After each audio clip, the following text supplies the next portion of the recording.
Meu amigo, minha amiga, seja novamente muito bem-vindo, bem-vinda ao nosso canal Humanizando. Hoje, no episódio 22, como de costume, dividimos o programa em duas partes. Na primeira parte, comentaremos 3 matérias envolvendo o mundo do RH na última semana e na segunda parte vamos falar sobre um tema polêmico, o trabalho híbrido. Será que ele realmente melhora a produtividade, melhora os resultados? Será que você consegue reter bons talentos? Descubra isso e muito mais no vídeo de hoje. Não perca! E a primeira matéria de hoje está disponível no site da revista Exame e diz: como esses 5 comportamentos fizeram da Electrolux Latam uma referência global em RH. Essa matéria foi escrita por Laiane Serrano e foi publicada em 17 de maio de 2025.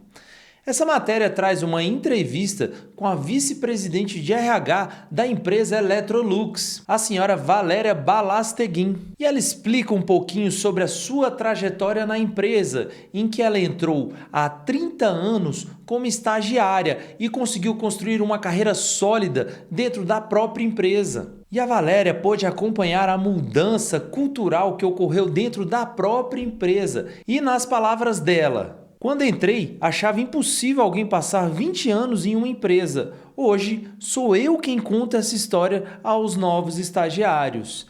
O que a Valéria fala? Ela fala que ao longo dos anos, o RH ele saiu daquele tradicional papel operacional que emitia folhas de pagamento, controlava faltas, atestados e contra-cheques, e hoje ele se posicionou no nível estratégico da empresa. E o CHRO hoje ocupa uma posição na diretoria da empresa. E ela diz que o RH estratégico ele tem como premissas 3 pilares. Alimentar uma cultura que favoreça os resultados da empresa e que esteja alinhada com o planejamento estratégico. Desenvolver a liderança para que ela consiga extrair os melhores resultados das suas equipes. E, por fim, promover o bem-estar coletivo de todos os colaboradores da empresa. Lembrando do vídeo que a gente já comentou sobre a importância do RH atuar de forma estratégica nas empresas. O que a gente comentou lá atrás está muito alinhado com o que a senhora Valéria está comentando na matéria e na própria entrevista. E a Valéria comenta que no ano de 2022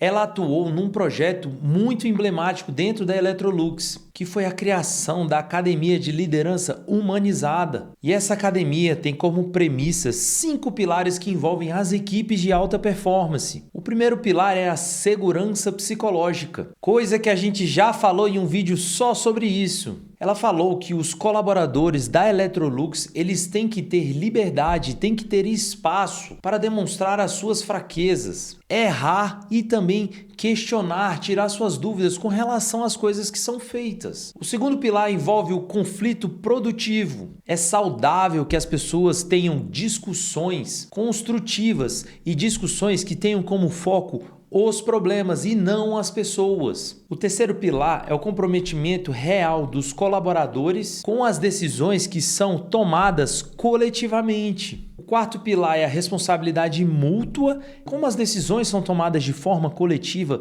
todos acabam sendo corresponsáveis pelas ações que devem ser praticadas e, de certa forma, acaba aliviando a carga do líder. E o quinto pilar é o foco nos resultados, mas nos resultados coletivos, que devem sempre estar à frente dos resultados individuais. Esses 5 pilares comentados pela Valéria estão muito alinhados com o que a gente já comentou em um vídeo anterior sobre times de alta performance. Não deixe de assistir. E dentre outras questões, a Valéria fala que a liderança tem um papel importantíssimo nessa verdadeira transformação que vem acontecendo na Electrolux. Ela comenta sobre uma liderança que tem que equilibrar cuidado e entregas. Ou seja, existe uma visão estratégica da empresa como um todo, que 50% do foco são as pessoas, os times, os colaboradores e 50% são os próprios negócios. E ela comenta que o programa foi responsável por criar um ambiente seguro, saudável e inspirador. Dentre outras coisas, ela comenta que o programa inclui workshops, rodas de conversa, leitura coletiva e um assessment de clima e cultura organizacional. E comenta que o programa é um sucesso e um sucesso que já pode ser percebido em indicadores relevantes. O engajamento melhorou 2%, a percepção da avaliação da liderança melhorou a nota de avaliação e também houve uma queda no próprio turnover. E esse programa, ele acabou saindo do Brasil para o mundo, porque estamos falando de uma empresa global de 41 mil colaboradores, das quais 7 mil estão no Brasil. A matéria comenta outras estratégias, outras ações praticadas na academia de liderança humanizada. E o que eu mais gostei da matéria e do relato da própria Valéria é que a prioridade de 2025 é consolidar o pilar da saúde mental. Parabéns, Valéria! O próprio canal Humanizando, eu, Alexandre, eu fico muito feliz quando eu vejo uma alta executiva de uma empresa multinacional praticando as melhores práticas de RH dentro da sua empresa e gerando a verdadeira transformação humanizada na vida dos colaboradores. E a segunda matéria de hoje está disponível no site da Você S.A. e diz: a filosofia da Apple em 3 pilares, segundo executivo da empresa. Essa matéria foi escrita por Sofia Kesher e foi disponibilizada no dia 16 de maio de 2025. Essa matéria fala sobre a experiência da própria Você S.A. em uma visita realizada numa loja da Apple em Orlando. E nessa visita houve uma conversa com Gary Comer, um executivo da Apple. A matéria indica que a Apple é uma empresa de tecnologia e inovação e hoje é a empresa mais valiosa do mundo, avaliada em 3,8 trilhões de dólares. E o Sr. Gary indica que esse sucesso da Apple envolve basicamente 3 pilares. O primeiro pilar fala sobre uma simplicidade para o usuário, mas ele fala que nessa simplicidade existe um grande paradoxo, porque a simplicidade não é simples. E ele indica que quanto mais fácil é para o usuário final, mais difícil é para o desenvolvedor. E essa simplicidade na funcionalidade dos equipamentos, como disse há pouco, é um dos pilares fundamentais que fizeram a Apple chegar aonde chegou. O segundo pilar envolve uma obsessão com detalhes. E ele inclusive conta uma história sobre o próprio Steve Jobs, um dos fundadores da Apple, que ele fala que em uma conversa com um dos seus engenheiros, ele cobrou que parafusos que ficavam escondidos dentro do computador deveriam ser bonitos. E o engenheiro devolve a conversa para o Steve Jobs e fala: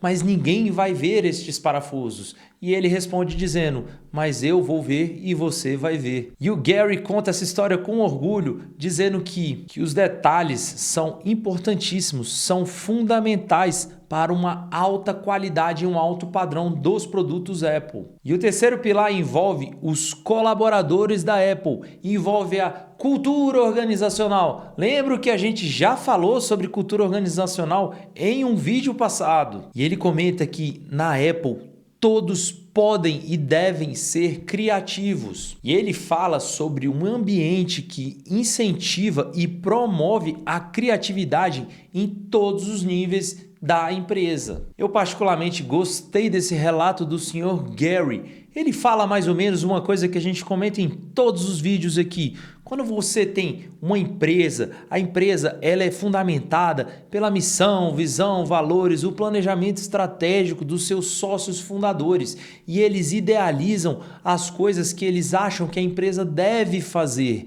E esse sentido, esse propósito, essa alma da empresa, ela deve permear todos os níveis e deve estar claríssima para todos os colaboradores da empresa. No caso da Apple, ela vive uma cultura de inovação. E se você vive uma cultura de inovação, são produtos que sempre vieram revolucionando o mercado. Então, logicamente, você deve ter uma cultura que incentiva e alimenta os alicerces comentados pelo Sr. Gary. E a terceira matéria de hoje, que está bem alinhada com o tema do segundo bloco do vídeo, foi disponibilizada no site da Harvard Business Review e diz: pesquisa, você está penalizando os seus melhores funcionários por se desconectarem?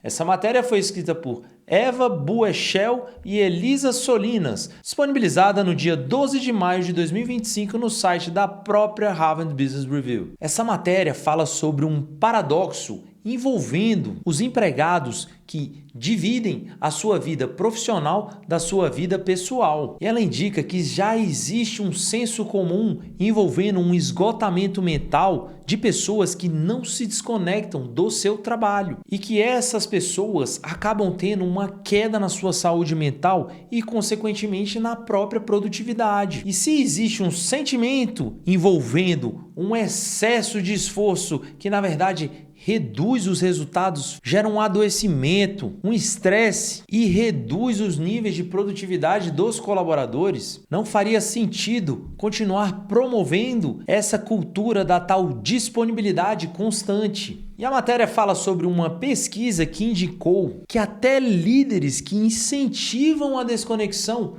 punem seus empregados em eventuais promoções ou mudanças de função. Essa pesquisa foi publicada no jornal Comportamento Organizacional e Processos de Decisão Humana. E ela indica que mesmo os empregados mais produtivos, eles acabam sendo preteridos quando comparados aos empregados que estão mais disponíveis, ficam mais horas dentro da empresa. E a matéria fala, mas como eu evito esse tipo de cultura? Ela indica que você deve ter medidas ativas para mitigar o esgotamento físico e mental e recompensar os resultados efetivos. E ele fala que mesmo os líderes que têm consciência de que a desconexão acaba melhorando o bem-estar do colaborador, acaba elevando a produtividade, eleva o engajamento, diminui o burnout, diminui o turnover. Mesmo esses líderes, eles não conseguem apoiar, ao menos de forma efetiva, medidas que garantam uma equidade das oportunidades. E ele chama esse fenômeno de o paradoxo do desapego, que acaba sendo um ciclo vicioso que se retroalimenta. E a matéria traz 5 dicas para você quebrar esse ciclo do paradoxo do desapego. A primeira dica é: você deve analisar dentro de uma equipe, dentro de uma empresa, quem são aqueles que estão sendo efetivamente recompensados, quem são aqueles que estão sendo promovidos, quem são aqueles que estão obtendo mais direitos quando comparados aos seus demais colegas. E deve-se analisar quais são os resultados efetivos desses colaboradores. O segundo passo envolve desenvolver uma política interna, indicando que o compromisso é com os resultados e não com as horas de trabalho efetivamente, que leva à terceira dica, que é exatamente garantir que as jornadas serão cumpridas. Por outro lado, ele fala da quarta dica, que envolve implementar verdadeiras políticas dentro da empresa, que foque nos resultados, que limite a jornada dos colaboradores e que de fato não deixe que verdadeiras injustiças aconteçam. E a quinta e última dica envolve treinar gestores para quebrar o preconceito envolvendo os colaboradores que impõem limites às suas jornadas de trabalho, que conseguem separar a sua vida pessoal da sua vida profissional. Ele comenta sobre modelar os bons exemplos, porque o ciclo vicioso envolve a promoção daqueles que trabalham bastante e não necessariamente geram resultados. E essa modelagem, esse espelhamento do líder, do chefe que chega lá trabalhando muito, ele mesmo que seja de forma involuntária, ele valoriza quem faz o que ele fez para chegar onde está. E o artigo comenta que, ao longo prazo, seus melhores funcionários não são aqueles que se esgotam tentando provar o seu valor. Chegamos à segunda parte do vídeo de hoje e o tema é trabalho híbrido. Mas por que será que esse tema é um tema tão polêmico? Será que as empresas tradicionais estão resistindo às mudanças que o próprio mercado de trabalho está impondo? Ou será que essa é uma novidade que veio como uma moda passageira e que daqui a pouco ninguém vai nem mais estar comentando sobre ela? Vamos descobrir. Mas inicialmente vamos definir o que seria o trabalho híbrido. O trabalho híbrido nada mais é do que uma combinação estruturada entre o trabalho remoto e o trabalho presencial. É um modelo que envolve lógica, práticas, políticas, cultura e uma gestão específica. Existem algumas premissas, existem alguns pré-requisitos para você conseguir implantar um trabalho híbrido dentro de qualquer empresa. E às vezes, quando a experiência não é boa, quando a implantação enfrenta problemas, a ação natural dos gestores é voltar atrás, é se desfazer, é enxergar que o trabalho híbrido não presta. Cabe lembrar que o trabalho híbrido existe há muitos anos e que a sua implantação acabou sendo exponencialmente acelerada em 2020 com a pandemia. O próprio Fórum Econômico Mundial indica que o modelo de trabalho híbrido é o mais valorizado por trabalhadores qualificados. Mas por que o trabalho híbrido não decola? Por que o trabalho híbrido sofre para poder rodar em algumas empresas? Como eu disse há pouco, na minha opinião, na minha visão, Alexandre, o maior problema envolve a cultura organizacional. Nós ainda temos um viés taylorista, um viés de comando e controle, e acaba existindo uma percepção de que existe uma relação direta do controle presencial e a própria produtividade. Mas aí a gente pega 3 cases de sucesso envolvendo o modelo híbrido de trabalho. O primeiro envolve a consultoria Gallup, que uma pesquisa realizada com trabalhadores que atuam no modelo híbrido possuem mais engajamento e um menor nível de burnout. Outro case envolve a consultoria McKinsey, que indicou que 87% dos seus colaboradores gostariam de aderir a um trabalho flexível. E o terceiro case envolve um indicador de tendências do trabalho desenvolvido pela própria Microsoft, que indica de forma paradoxal que 58% dos líderes não confiam na produtividade dos empregados que estão trabalhando fora do ambiente de trabalho. Mas, Alexandre, quais são os desafios envolvendo a implantação do trabalho híbrido em qualquer empresa? Dentre outros desafios, enumero os 4 principais. O primeiro envolve a desigualdade de experiência, como a gente comentou há pouco na matéria, publicada na Harvard Business Review. Existe um certo preconceito entre as pessoas que trabalham presencialmente e as pessoas que trabalham remotamente. Existe aquela frase popular que diz: quem não é visto não é lembrado. E a pesquisa divulgada na Harvard Business Review disse exatamente isso. Então, de certa forma, você deve ter verdadeiras políticas que garantam uma isonomia de tratamento entre o trabalhador presencial e o trabalhador remoto. O segundo desafio envolve a cultura organizacional. A cultura organizacional, ela envolve inúmeros quesitos para poder representar a alma do negócio, a alma da empresa. E o quesito relacional, ele é o principal quando se fala de cultura organizacional. E as interações de forma presencial, elas são muito mais efetivas, elas são muito mais sólidas, muito mais concretas quando comparadas às relações virtuais. O terceiro desafio envolve um cálculo de performance que acaba sendo injusto. Ele acaba indicando que as pessoas que atuam de forma presencial produzem mais do que aquelas que atuam de forma remota, mas que na verdade existe uma grande pegadinha por trás. Os indicadores de produtividade, eles devem ser ajustados, atualizados, revisados para se adequar à nova realidade. E o quarto desafio, como eu já comentei há pouco, você requer novos indicadores, novos controles, sistemas mais modernos para poder efetivamente acompanhar a produtividade dos trabalhadores que atuam de forma híbrida. Mas, Alexandre, quais são as oportunidades envolvendo o trabalho híbrido? Posso destacar 3. A primeira é que o trabalho híbrido é uma oportunidade, é um diferencial que atrai os melhores talentos. Segunda oportunidade envolve a redução de custos operacionais. Quando você consegue ter parte da equipe atuando de forma híbrida, parte da equipe atuando de forma presencial, você consegue gerenciar equipamento, espaço físico. Você consegue calibrar um rodízio entre os colaboradores. Às vezes 2, 3 empregados compartilham a mesma estação de trabalho. Então você imagina, precisa de uma sala grande. Se você colocar metade da sua equipe em trabalho híbrido, talvez você precise metade do espaço. Isso sem contar as outras despesas indiretas. E a terceira oportunidade envolve menos interrupções. Ou seja, você permite que o empregado tenha mais tempo para atividades que requeiram uma alta concentração. E um grande case de sucesso envolvendo o trabalho remoto, o trabalho híbrido, envolve a empresa Spotify. Ela possui uma política que diz trabalhe de qualquer lugar e com isso ela consegue contar com colaboradores de todas as partes do mundo. E esse multiculturalismo acaba gerando uma riqueza absurda que se transforma em resultados reais. O Spotify, no ano de 2024, gerou um lucro de 1,4 bilhões de euros. Fechando o vídeo, eu trago a questão para reflexão.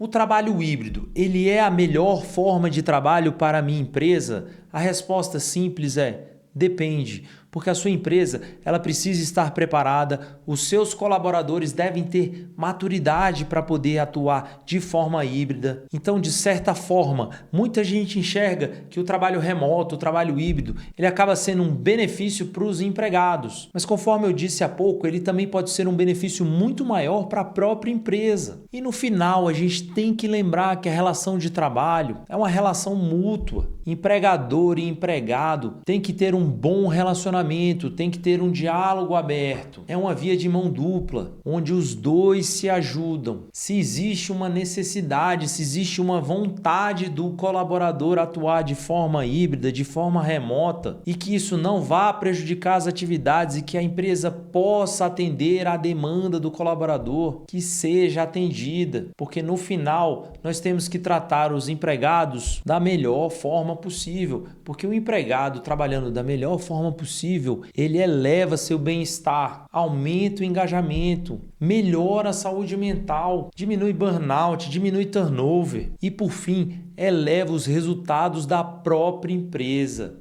É isso. Chegamos ao final de mais um vídeo e eu gostaria de agradecer imensamente a sua atenção. Alexandre, eu tenho um amigo que briga com o chefe porque ele quer trabalhar em casa e o chefe não deixa. Manda esse vídeo para eles que tenho certeza que vai ajudar a resolver esse problema. Se tiver gostado, não esquece de dar o like, se inscreva no canal para não perder os próximos vídeos. Ficou alguma dúvida? Escreve aqui embaixo que eu mesmo respondo. E é isso, agradeço e até o próximo vídeo.